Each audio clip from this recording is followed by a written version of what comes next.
नमस्कार। जय श्री कृष्ण। पिछले अध्याय में अर्जुन विषाद से भर चुके थे।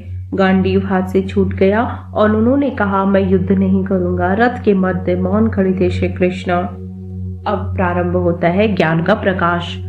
कुतस्तवाकश्मलीमिदं विस्मे समुपस्थितम्। हे अर्जुन, यह दुर्बलता इस संकट की घड़ी में तुम्हें कैसे घेर सकती है? यह तुम्हारे योग्य नहीं है। क्लेवयमास्मागमः पार्थ।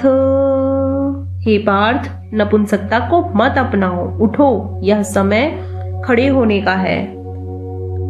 अब श्री कृष्ण अर्जुन को आत्मा का ज्ञान देते हैं। ना त्वेवाहं जातु नासं ना त्वं नेमे जनाधिपा। ना मैं कभी नहीं था, ना तुम कभी नहीं थे। ना जायते म्रियते वा कदाचित। आत्मा ना जन्म लेती है ना मरती है, वह शाश्वत है, अविनाशी है। शरीर बदलते रहते हैं जैसे पुराने वस्त्र। आत्मा रहती अचल सदा नव जीवन के ठिकाने। अब श्री कृष्ण जीवन का एक महान सिद्धांत बताते हैं। कर्मण्येवाधिकारस्ते मा फलेषु कदाचन। तुम्हारा अधिकार केवल कर्म पर है, फल पर नहीं। जब मन फल की चिंता से मुक्त होता है तभी कर्म शुद्ध होता है। अर्जुन पूछते हैं, स्थिर बुद्धि वाला व्यक्ति कैसा होता है?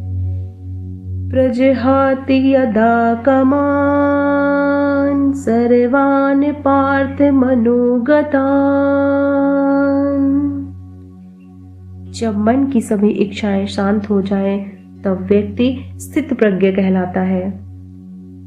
जिसका मन सुख दुख से सम रहे, जिसका चित्त ना डोले, वही सच्चा योगी है जो परिस्थितियों से ऊपर हो ले।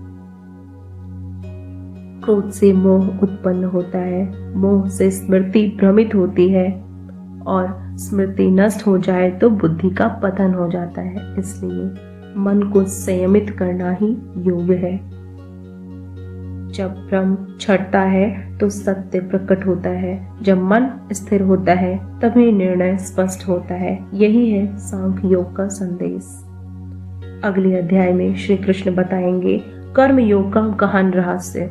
ज्ञान और कर्म का संतुलन कैसे जीवन को दिशा देती है। जय श्री कृष्ण।